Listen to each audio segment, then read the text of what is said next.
Okay. And I'm Ryan Hemmert. I'm based in Seattle. We are Washington business brokers, and we work with business owners across the Pacific Northwest and then beyond.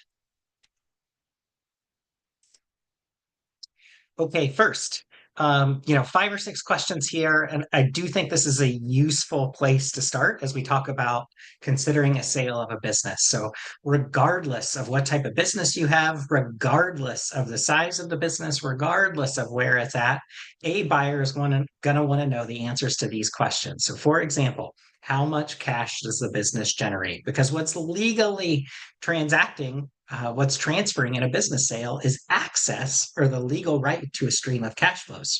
So, number one question, of course, is what are those cash flows? Correct. Second, what is the valuation based on? Right. So, what is the adjusted or recasted cash flow or earnings measure? Third, what is the owner's role? So, what explicitly is the owner doing? Fourth, how many trained employees are there? Are they full time, part time, seasonal, contractors, etc.? How do I grow it? Right. So, okay, I'm going to be a new owner of your roofing business. Excellent. Right. And so I understand that this is how the business is today. But when I buy your business, I'm going to have an SBA loan or I'm going to have a commercial loan on my existing roofing business in another part of the state. So, how do I grow your business to both maintain that same level of profitability? Right. And then pay my principal in interest payments on any SBA or commercial loan that I have. And then finally, this question, the first five are very, our core questions of any type of business. The sixth one comes up with many types of businesses, and I think it's important to call out too. Any customer, supplier, or channel concentration, any seasonality, right? We see that with some businesses. We got a landscaping business under contract right now. Obviously, they're really busy in the spring. They have a quieter January, right? These are the kind of things that we can expect your buyer to want to know. Next, we got a list of no cost actions you can take as a business owner to increase value. Okay. And I'd say here, like I challenge every owner, every seller we work with, like, hey, regardless of what's going on in the world, headlines, regardless of where your business is at, there are always things you can do to make your business better. And you don't need to spend any dang money to do so. Okay. And so listed several things here. I'm actually going to call your attention to the bottom two here. And I called those simply top tips, right? So one of the things I love to see is when an owner tell me that they're active in an industry group. Why? If they're active in an industry group, then they kind of have their antenna up, right? And that means that their antenna are up. They're looking at how other roofing business owners conduct their business, right? And they're learning and they're sharing ideas and things like that. So we love to see that, right? If you're not in an industry group for your business, some owners are reluctant to join these because they think they're giving away secret sauce or information to competitors, and it's quite the opposite, right? There's so much to be gained, and most industry groups are going to steer clear of competitive things. For example, we talk with and share and learn from other M&A advisors and business brokers all over the country. And guess what? It makes us better at what we do. Okay. The last top tip, the second one that you kind of see here, get a business coach or a mentor. And I don't mean that you need to spend hundreds of dollars an hour to get a business coach. No offense to those people that charge hundreds of dollars an hour, right? So what I'm talking about here is a coach through your local SCORE chapter. If you have not heard of SCORE, SCORE is an acronym. It stands for Service Corps of Retired Executives. In Seattle, we have an excellent SCORE chapter. There are other chapters throughout the Northwest, all across the country. It is funded by the Department of Commerce, right? Your local chapter is funded by the Department of Commerce and the Small Business Administration. To give you an idea of the quality or caliber of coaches or mentors that we see through SCORE, one of our buyers for a business right now owns a repair shop and is buying another repair shop that we're working with the owner to sell. And in that case, she is working with a business coach who is a retired Big Four accounting partner. So can you imagine how much of an expert that person is at financial metrics, profitability, running a lean and efficient business? Like he's outstanding, right? And he's helping make her a better buyer as she not only improves her existing operation, but grows into this second location. So can't recommend these two things here. Industry group, getting a free mentor or coach. Okay. Next, what to expect in a sale. So let's talk about the selling process in three steps, right? Three high level steps. First, I'll call simply preparation and value. Here's where we start with every owner, right? So we always say, like, hey, let's learn a little bit about the history and the context of your business. But importantly, let's get some of the financial documents. So let's review your financial statements. Let's review your tax filings. Let's review any sales dashboards, etc. Right. And from there, we're going to use those to have a data informed, right, and a data based conversation about what to expect on a valuation range for your business, like what's reasonable and what's defensible. Okay. And that's really where we're going to start with any owner.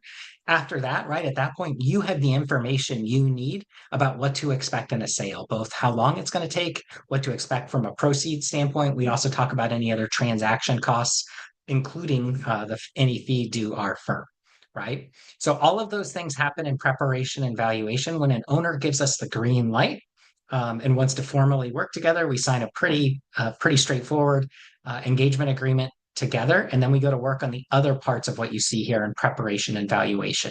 Okay, and that includes preparing pretty slick, pretty polished looking confidential marketing documents. We use a graphic designer who's outstanding at those. I'd encourage any owner to ask for samples of those for any firms that they're considering. We will do a video interview, right, of you as the owner about your business. And we'll do it simply over Zoom, right? And we'll ask you some of those core questions that we just showed a slide or two ago. Once the business is live, and so now we're on kind of phase two or step two, excuse me, marketing and negotiations. If you look at our site right now, what you'll see out there, it says Washington Business Brokers represents a landscaping company in Metro King County, right, with 24 employees, been in business 30 plus years, 400 plus recurring accounts. Some of these accounts they've had for 20 years, et cetera, et cetera. The mix of residential versus multifamily versus commercial is X, Y, and Z. For more information, submit an NDA, a non-disclosure agreement at our website, wabusinessbrokers.com. After your NDA has been reviewed and verified, more information will be released to you.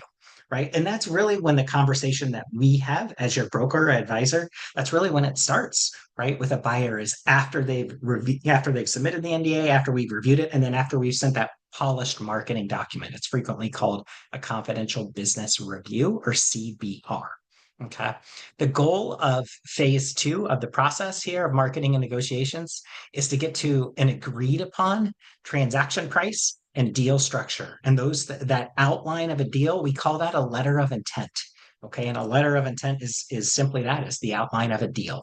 And then finally, once we have an executed letter of intent, which is a deal outline, there's a whole lot of magic and work that happens in phase three of the process. We call it simply working to a successful close. Okay, there are four things that happen in phase three, many of them concurrently.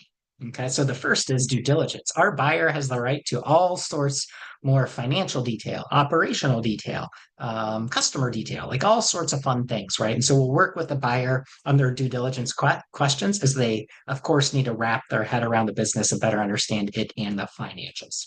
Second, while due diligence is going on, our buyer has an attorney and our seller, you, have an attorney as well. The attorneys are taking that deal outline from phase two in the letter of intent, right, which was the output of phase two, and they're taking that deal outline in a letter of intent and they're mapping that out to a full-blown purchase and sale agreement, which is a legally binding document.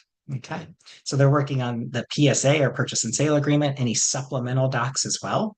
And then at the same time that you have due diligence and the attorney's working on the legal agreements, a lot of the work for us as your M&A advisor or broker will be on part three here, which is really working with the buyer's lender to ensure that the lender has all of the financial information about the business so that they can proceed with credit underwriting, reviews internally within their bank so that the loan can be funded.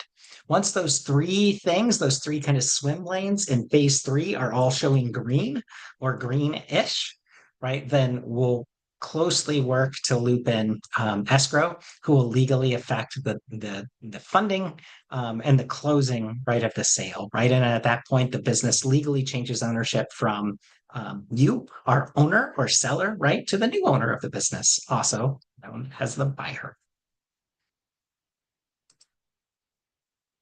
Here we've got 10 kind of things we wish an owner, that an owner should know about their business. And so I'm not going to go through all of these. I'm just going to kind of leave these up for a minute for folks at home to just um, kind of process. Let's see here. Let's see here.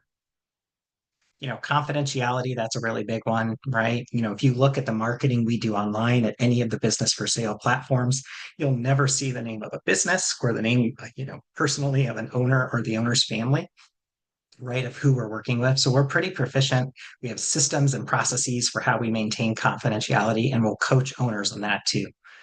Because it's a risk, right? When we're working with an owner for 6 months or 9 months, right? That an employee is going to overhear or things like that. So there's different ways that we kind of address that depending on the type of business. Going to keep going through the list. So again, these are 10 things you wish you knew as an owner. So, I like to point out number 7 here. So yes, your buyer, a lot of times an owner, a seller will tell me, hey, Ryan, we know who our buyer is probably going to be. It's going to be Bob. Bob's 3 miles down the street. Bob's been talking about, like, Bob knows that I'm an old owner. And, he's been saying he wants to buy my business, when I finally am ready to hang up my hat. And, we always smile and listen, when we hear this. And it very well may be that Bob's interested in the business in our experience through polished marketing, through the power of our buyer list, and through the reach of those internet business for sale platforms. We are going to draw in many, many more buyers for your business. To give you an idea now, for businesses in the Pacific Northwest, we are dealing with buyers in Florida, right? San Francisco and New York, right? So the buyers truly come from all over the country. We've sold Washington businesses to buyers in California, Arizona, New York, and we've had buyers reach out from Japan, China, Korea, Kenya, and Germany on Washington businesses, to give you an idea. So yes, it could be Bob down the street, and that's great if we can make a fair deal happen between you and Bob. In our experience, though, we're going to draw a whole heck of a lot more buyers. Okay. Frequent questions, frequent owner questions that we see, things that come up: asset sale versus stock sale. Let me hit that one first. So an asset sale, right, means that a buyer is not buying your legal entity. They're going to stand up Washington Business Brokers 2.0 LLC. They are not going to buy Washington Business Brokers LLC in a sale. Most small business sales that happen in the United States that transact for under $3 million, most that transact under $3 million, far and away are asset sales, right? I'd say between $3 to $5 million in transaction price. You're getting closer to a 50-50 split between asset and stock sale. When you get above $5 million in transaction price, it becomes a lot more common that businesses of that size transact as a stock sale, right? And a stock sale, what's legally transferring are the units or shares in the legal entity. In other words, the buyer is going to take over the operation of your legal entity. They're going to take it over because they legally own the shares or the units of said legal entity. So that's a stock sale, right? Where the units or shares in an entity are transacting, versus an asset sale, which is where a buyer is not buying an existing legal entity and standing up their own. Another frequent owner question that we see is, hey, I saw EBITDA multiples for my business, or I saw SDE multiples for my business, or my business is going to transact at 6 times cash flow. So it's very, very important when we're talking about a business sale that we understand what measure of cash flow we're applying a multiple to, and making sure that the multiples that we're pulling are for the appropriate metric. Of course, those two should match up. Sometimes they don't. When people have heard about different measures and aren't sure about the appropriate metric to measure cash flow for their business. Another common question: well, hey, I've got a plumbing business. Hey, I've got a roofing business. Hey, I'm a nurse practitioner and I own a thriving medical spa in West Seattle, right? How is that going to work? How do the licenses and permits transfer for my business? So that's another really common question that we see. Another one that comes up, what to do when a buyer approaches out of the blue. How are inventory and fixed assets handled in a sale? I briefly touched on a moment ago how we maintain confidentiality, creative deal structuring, right? We see this a lot, right? Especially with larger deals. So let's talk about seller financing. Let's talk about earnouts. Let's talk about multiple earnouts on the same deal. Let's talk about rollover equity. And then a big one that sellers have top of mind, how much tax? Okay, you're going to sell the business for $5 million. Dollars. How much tax am I going to pay on that? I've heard that the Washington state capital gains tax is killer or whatever it is in your respective state. And so we'll be able to provide some yardsticks for that, right? And we'll tell you when you need to talk with your tax advisor for you and your business. And then finally, another question, right, that we get asked a lot is how long does it take? And then how do we get paid? We work on a straightforward success fee, right? And when we agree to work together with an owner, legally we become partners, right? And we're kind of in it together until we get the business sale successfully done. We work on a percentage basis, and the percentage, as you can imagine, varies based on the deal size. Let's see here. Finally, I'd say, and I encourage you if you're listening now to ask questions. If you'd like to talk confidentially, right, you can reach out on our site. We've got the link here at the bottom of the page. So the wabusinessbrokers.com. Right at the top of the page, it says schedule a free consult. We had somebody just submit a consult for tomorrow morning, right? The other day we had two or three in one day, right? So I'd encourage owners, we try to keep a fair amount of availability on there. We've got morning slots, afternoon slots on pretty much most days of the week, I believe, right? So you can book that there. You don't even need to call, right? So you can book that in 3 clicks. You're also, if you're a calling person, if you're not, you don't want to use the website link to book an appointment, you can simply call and we'll book a consult with you over the phone. Keep in mind anything you tell us about your business stays between you and us, right? And we send you an electronic agreement of a confidentiality agreement. And again, as we went through this webinar today and as we're live answering these questions, or you look on our site, you are not going to hear us say the name of a business or the name of an owner we are working with. Okay. So I thank you for joining us today. Again, I'm Ryan Hemmert at Washington Business Brokers. We are based in Seattle, work with businesses across the Pacific Northwest and beyond. Thank you for joining us and have a great week.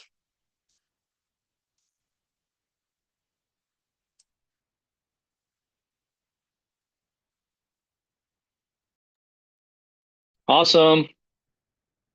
Oh, you guys there? I don't know.